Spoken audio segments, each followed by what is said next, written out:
Hola a todos los que nos sintonizan por Católicos en Línea, llevando el Evangelio a todas las naciones, directo con Dios. En este programa vamos a dividirlo en dos partes, porque vamos a hablar en el marco de la beatificación de Jacinto Vera, quien fue el primer obispo de Uruguay, y que el próximo sábado 6 de mayo Uruguay y el mundo va a estar celebrando su beatificación. Tenemos con nosotros a Emilia Conde, que es docente en teología por más de 30 años y es parte también de la comisión de la directiva del Club Católico.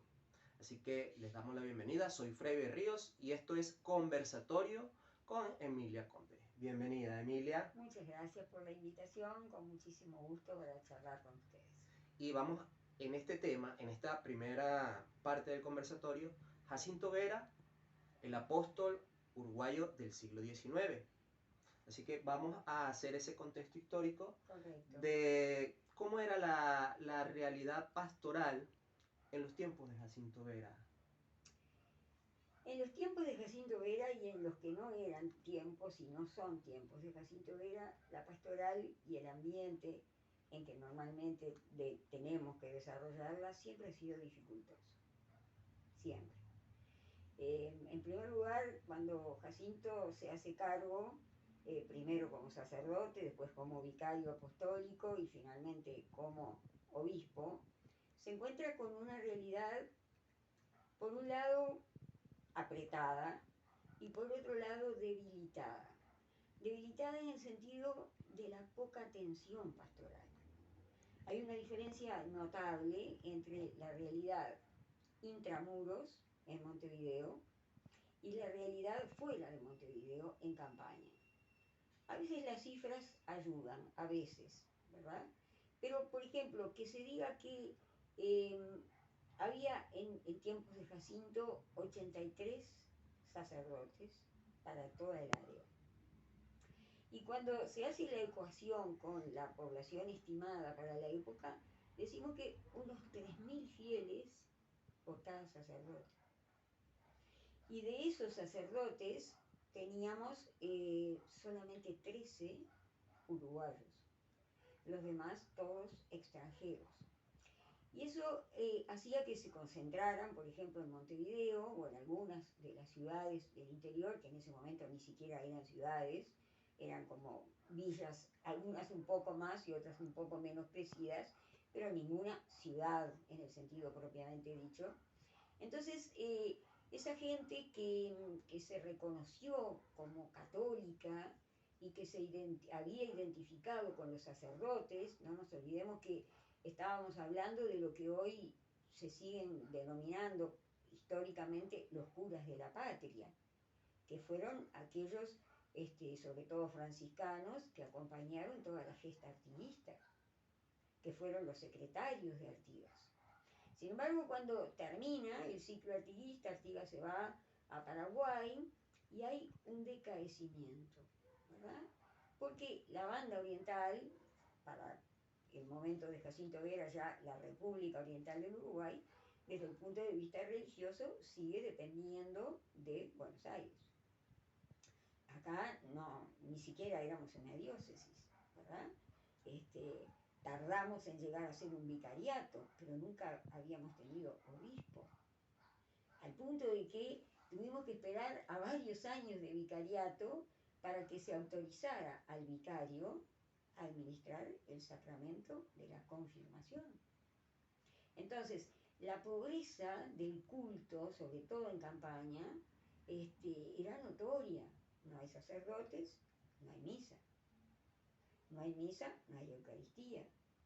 No hay obispo, no hay confirmación. Entonces, aquel espíritu religioso que se vivía o que en algún momento se pudo haber vivido de otra manera, fue como debilitándose. Por ejemplo, no hay sacerdote, no hay matrimonio. El matrimonio civil todavía no existía. Entonces, la propia constitución familiar se va erosionando. Entonces hay como un empobrecimiento espiritual, ¿sí? Que de alguna manera queda, lo va a decir después Jacinto, queda como un sentimiento recesivo, residual, podríamos decir, pero que necesita de un soplo que anime la brasa que pueda haber quedado, ¿sí? Necesita que lo sacuda, que de alguna manera lo reanime, y eso es lo que va a hacer, eso es lo que va a tener que encarar Jacinto, y lo va a hacer personalmente, ¿sí? Entonces, ese es un punto muy importante de el contexto en el cual va a tener que desarrollar sus proyectos pastorales, ¿no? Que son básicamente evangelización y más evangelización. Pero tiene también, eh, en primer lugar, en términos cuantitativos, escasez del clero. No tiene sacerdotes. En varias cartas que envía a Roma va a hablar de eso. Dice, me falta lo fundamental, me falta el clero. Y por otro lado, va a decir que le falta un clero, voy a utilizar la palabra que él utiliza ahí, me falta el celo del clero. Esto es el compromiso, la espiritualidad, la autodonación, la responsabilidad, la vivencia de una consagración tan absolutamente drástica como es la consagración sacerdotal. Lograr esa identidad, que esa identidad sea lo que soy como persona. Entonces eso estaba faltando y él lo notaba. Por eso uno de los puntos a lograr, de las metas que se plantea, es lograr la formación de los sacerdotes. Y también, no solo la formación, él utiliza una palabra muy interesante, él dice la reformación. Y aquí la cosa se hace todavía como más sugestiva, ¿no? A uno como resuena de un cierto modo inspirador. Y también habla de una actitud casi profética, me atrevería a decir, ¿verdad? Porque después una idea semejante, una mirada semejante a esta que transmite Jacinto, la volvemos a escuchar aquí en América con Juan Pablo II, ¿no? Cuando él viene en vías de promover la Conferencia Episcopal de Santo Domingo, en un discurso que pronuncia en Haití, él habla de nueva evangelización. Y el concepto nueva evangelización está como muy conectado con este concepto de reformar, volver a formar, evangelizar de nuevo. Y él dice 4 cositas muy importantes que vamos a ver que están como dichas en un lenguaje más cercano para nosotros en Juan Pablo II, pero que estaban latentes, ¿no? En Jacinto. Porque él dice nueva evangelización. Él dice, ¿nuevo qué? Nuevo lenguaje, nuevo método, pero también nuevo ardor. ¿Sí? Esto que Jacinto llama celo, ¿sí? En Juan Pablo dice nuevo ardor, pero de hecho está hablando de lo mismo. Está hablando de ese fuego interior, ¿sí? Que el evangelizador y de modo particular el sacerdote deben de tener encendido para poder cumplir con su misión. Porque de lo contrario, estoy transmitiendo ideas, estoy transmitiendo doctrina, principios, pero la evangelización es otra cosa. Lo dice también Juan Pablo II, esto es Cristo, y como sale después dicho justamente de esta conferencia de Santo Domingo, la cita de Hebreos, ¿no? Jesucristo ayer, hoy y siempre, ¿no? No hay evangelización sin Cristo. Por lo tanto, el celo está en transmitir a la persona de Jesús, ¿sí? No es un ejercicio intelectual, sino un ejercicio que compromete todo el ser. El intelecto, sin duda, pero el afecto también.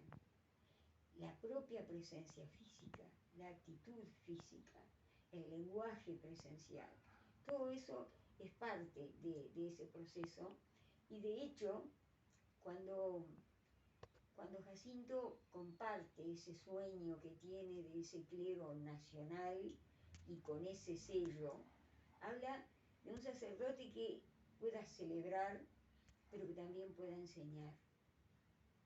Enseñar desde la predicación. Y eso es como de una sutileza, pero al mismo tiempo él se pregunta, ¿no? Dice, ¿cómo negarle a la gente lo que está pidiendo? Está pidiendo que el culto se recupere, pero que ese culto atienda a la necesidad vital total de las personas. Y eso es un poco el espíritu, ¿sí? Que va a ir de alguna manera forjando, depurando, alimentando, en el caso de Jacinto, respecto de esa realidad absolutamente desafiante, duramente desafiante, que le toca por delante y que él conoce, ¿verdad? Él no solamente en su vicariato está radicado en Montevideo, sino que además, como sacerdote, ha vivido en el interior del país, se educó en el interior del país, definió su vocación sacerdotal desde el interior del país. Por lo tanto, es un hombre que conoce esta realidad no solo como observador, conoce esta realidad desde la piel y desde la piel se hace cargo, ¿sí? Para tocar esa realidad y de hecho transformarla liberándola. Eso más o menos es como el contexto en el que se mueve, ¿verdad? Esta pastoral que es determinante en la identidad de la Iglesia Católica en el Uruguay hasta hoy. Y que de hecho en el siglo XIX era una masa de personas que ante esa necesidad eh, había que estar el servicio de entrega, de ese enseñar por amor y que se reflejara, como bien también lo dice la palabra, la luz de Cristo. O sea, ser una guía para esas personas que necesitaban de alguna manera pues esos sacramentos, como bien lo dices tú, y que ante la demanda de sacerdotes y que no había, pues había que generarlo, ¿no? En el ambiente. Exacto. Así que bueno, en base a eso también viene esta pregunta. ¿Cómo planteó entonces Vera la evangelización a partir de ahí? De ver que faltaba como que aumentar, o sea, la chispa él la inició. ¿Y cómo hacía para después seguir manteniendo esa llama, generando esa llama en ese tiempo de Jacinto Vera? Sí, él básicamente capitalizó la experiencia notable que había hecho, ¿verdad? Cuando define su vocación y se encuentra con que se tiene que ir del Uruguay para formarse fuera. Tiene que ir a Buenos Aires, que uno dice, bueno, caramba, es a la vuelta de la esquina, ¿no? Y allí estaban, no sin problemas, pero estaban ubicados los jesuitas dedicados a justamente la formación de los aspirantes al sacerdocio. Pero eso había que financiarlo. Y la familia de Jacinto no tenía medios, él tiene que hacer toda una negociación para lograr ir allá y sin embargo cuando llega allá no hay lugar para que él pueda hospedarse, ¿sí? En la escuela propia de los jesuitas y bueno, se dan un montón de circunstancias por las cuales él puede concretar y formarse. Pero cuando vuelve a Uruguay inmediatamente lo ponen en Villa Guadalupe, en lo que se llama Canelones, que es una zona cercana a Montevideo, él vuelve a insertarse en esa realidad y vuelve a ser carne de esa realidad y entonces empieza a manejar la posibilidad de, primero, fomentar el crecimiento, la afloración de las vocaciones, pero después también hacerse cargo de esas formaciones y que los chicos puedan generar y puedan acceder a la disciplina, a la regularidad de los cursos aquí y va a lograr, no sin vencer dificultades, va a lograr el que, digamos, se formalice un seminario nacional, ¿no? Y que esas vocaciones juveniles puedan concretarse en el sacerdocio. Ahora, hay una correspondencia, ¿verdad? Porque el sacerdocio es antes que nada un servicio, doble, ¿sí? Un servicio que debe ser brindado en fidelidad a aquel que los envía, pero también en fidelidad a aquellos a los que es enviado. Por lo tanto, requiere el conocimiento de esos dos polos, ¿verdad? Entonces, esa formación requiere también una experiencia de encuentro con la gente. Y Jacinto se hace cargo de este estilo misionero que lo caracterizó, ¿no? Cuando la gente dice el cura gaucho, ¿no? Y que se lo imaginan a caballo recorriendo la campaña, lo cual no es nada legendario, es un dato de la realidad, pero significa sobre todo cercanía con la gente. Cercanía en el sentido, me muevo como tú, me alimento como tú, descanso como tú y tengo la misma fe que tú, ¿verdad? Y eso lo entiende la gente a la cual él se dirige y con la cual se contacta, pero también con aquellos que se están formando, aquellos que están creciendo en orden a este servicio, a esta función concreta que es la del sacerdocio. Entonces, los que lo acompañan, inclusive, viven ese asombro de ese hombre que se levanta y dedica tiempo, por ejemplo, a las confesiones, ¿no? Confiesa toda la mañana. Se detiene para almorzar y se vuelve a sentar para volver a escuchar a gente que de repente lleva años sin poder acceder a ese sacramento de la reconciliación. Y lo vuelve a hacer. Y celebra a la tarde. Y se detiene para la cena y tiene el momento de la oración. Es decir, él es un hombre que predica con la palabra, pero que predica también con los gestos, con la acción, con la propia vida. Esa cosa de que nunca hay un resto material de dinero en la economía que pueda manejar Jacinto, porque Jacinto lo gasta todo, absolutamente. Y cuando decimos todo, no es solamente el poco dinero que llega a sus manos y que él invierte siempre en la gente. Hablamos hasta de sus pertenencias personales. Todo es puesto al servicio y eso despierta en la gente ese sentimiento subyacente, ¿sí? de amor hacia el otro y hacia Dios cuando se sienten amados. Y esto, sin duda, que es como la materia, la asignatura más importante en la formación de aquellos primeros seminaristas. No es solo lo que aprenden en el aula con los jesuitas que vienen a Montevideo para hacerse cargo de la formación de estas primeras vocaciones, de los cuales van a salir algunos nombres muy importantes, ¿no? Y que después incluso van a ir al Pío Latino en Roma, como es el caso de quien después será Monseñor Mariano Soler, ¿no? El obispo que encarga la primera biografía de Jacinto Vera, ¿no? Es decir, salieron esa calidad de sacerdotes, ¿sí? De ese maestro, ¿sí? Que ya llamaban maestro santo, ¿sí? Cuando todavía estaba entre ellos. Realmente digo que la norma de su entrega estuvo a todos los niveles, ¿no? Pero sobre todo en una frasecita que él dice, personalmente para mí es como muy valiosa, cuando él dice, puedo renunciar a mis derechos, pero no a mis obligaciones.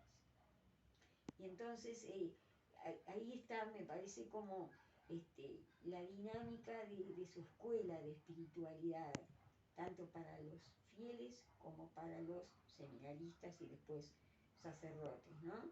Es decir, acá no hay espacio para el discurso políticamente correcto. Acá debo decir lo que debo decir y hacer lo que debo hacer. Y lo demás no cuenta. Y no contó porque pagó peaje por esta manera de entender su rol en el mundo y concreto en el cual estaba inserto, pero también su rol ante Dios, que es como su regla definitiva. Así era este buen hombre. Sí, y bueno, y para terminar esta primera entrega, y no solamente lo que nos están sintonizando dirán, bueno, esas son opiniones de Emilia o son opiniones de nosotros por este lado de Católicos en Línea. Sabemos que dentro de ese contexto de la historia de la Iglesia del Uruguay está documentado, ese contexto está por escrito y ¿Cierto? lo vamos a compartir parte de esa documentación, que si bien ese contexto fue un contexto muy fuerte a la hora de empezar el proceso de evangelización y de formación aquí en el Uruguay, todavía tenemos que escucharlo porque lamentablemente estamos viviendo en un tiempo en que, o es como dicen, que la historia es cíclica y se repite en ciertos momentos, o sencillamente seguimos nosotros como católicos, estamos en esa lucha continua que también está en los pasajes bíblicos, de seguir luchando y seguir siendo luz hasta que Dios nos diga, hasta que Dios nos llame, con esa lucha de evangelización. Entonces, coméntanos ese pasaje que también es muy interesante saberlo. Sí, yo te comentaba hace un ratito de un trabajo de un sacerdote, decíamos un sacerdote chileno, que es un poco el iniciador, ¿no? de este pío latinoamericano, que lo presenta como proyecto en Roma, que Pío IX está de acuerdo con él, y él vuelve a América como para presentarlo, ¿no? En las iglesias latinoamericanas, y lo reúne en un libro bien interesante que se llama Los intereses católicos en América. Y los capítulos 8 y 9 de ese libro dedica y desarrolla su impresión aquí, en Uruguay. Y realmente su juicio es interesante porque por un lado tiene la objetividad de que no viene con carga ni social, ni política, ni partidaria, ¿sí? Sino que viene desde afuera con la mirada limpia y mira la realidad que descubre aquí, en esta banda oriental, ¿verdad? Pero también, por otro lado, tiene que, el hecho de que opina con libertad, ¿sí? Porque no, su compromiso es el de cualquier fiel católico, pero no tiene un compromiso institucional, digamos, ¿no? Entonces, él dice algunas cosas interesantes que me pareció que valía la pena compartirlas, pero que quería leerlas para que sean las palabras exactas que en su momento dice Eizaguirre, ¿no? Entonces él dice esto: las costas del Uruguay, enrojecidas 1000 veces con sangre derramada, no en guerras extranjeras, ni en defensa de la patria, sino en combate fratricida, y por mezquinos intereses de partidos, me hablan con ese lenguaje de la evidencia que no puede contradecir la vacía e insulsa palabrería de literatos y periodistas empleados en convencer a los pueblos que progresan cuando realmente retroceden. Y es importante esto porque se hace cargo de algo que Jacinto vio con claridad, que era la importación de las ideologías de otras raíces.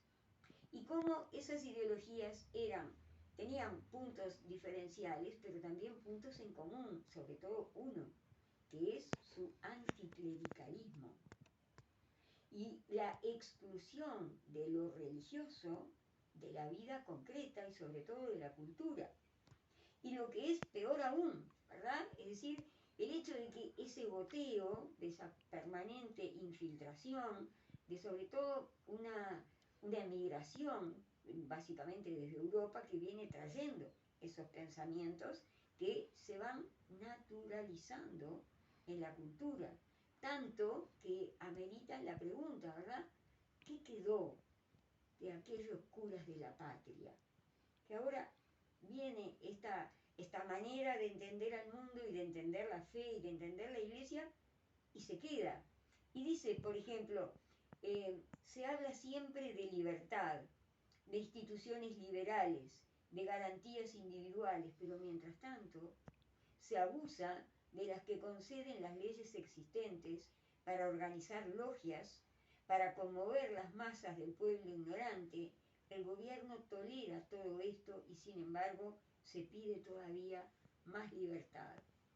Y esto que uno dice, bueno, pero era un concepto de este padre, ¿no? Sí, pero ¿saben qué? La consecuencia de este diagnóstico, Jacinto la lee desde dentro de la iglesia. El padre Izaguirre viene y mira la realidad y escribe su informe. Pero lo que viene a continuación es lo que vive desde el corazón mismo del ser de la iglesia. Y dos parrafitos muy breves, uno que escribe al cardenal Antonelli y le dice esto, Jacinto Vera dice esto, ¿verdad?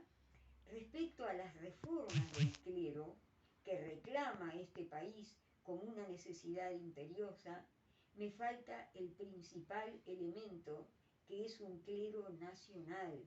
Eso no existe y hay mucha imposibilidad de crearlo. No se contenta con escribirle a el cardenal, sino que le escribe a Pío IX, ¿verdad? Y en la carta al Papa, él dice esto: empero, la calamidad que angustia de verdad y que no veo remediable fácilmente es la penuria de sacerdotes de celo. Esto es lo que aflige a casi todos estos países y con especialmente a Montevideo y su campaña. Sacerdotes que se dediquen al ministerio parroquial y a la enseñanza. Es por lo que claman todos los buenos y aún los menos virtuosos. Y cómo callar, dice, una voz que pronuncia este reclamo tan justo. Tanto es así que quiere a esos curas encendidos en su sacerdocio, pero también en la enseñanza y el acompañamiento del pueblo, ¿no? Y entonces él va a decir esto, ¿no? Quizás el objetivo de esta preocupación sea una parroquia, una escuela. Y esto lo va a refrendar cuando todavía se decida a convocar a congregaciones que vengan a radicarse en este país. Y entonces elige especialmente las congregaciones que se dedican a la educación y que se dedican a la salud. Entonces, aquel diagnóstico de alguien que mira la realidad como Eizaguirre y este diagnóstico que es esa misma realidad vivida desde la entraña. Me pareció que la fidelidad y el respeto por ambos testimonios exigían leerlo en sus propias palabras. Exactamente, y que las personas, pues incluso los uruguayos, porque muchos uruguayos habrán escuchado a Jacinto Vera, pero no sabían este punto de vista que está dentro de la historia y que está registrado, que está documentado. Te agradecemos, Emilia, por esta primera parte, porque seguimos con otra entrevista. Y esto es Católicos en Línea, llevando el Evangelio a todas las naciones, directo con Dios. No se pierdan la segunda parte.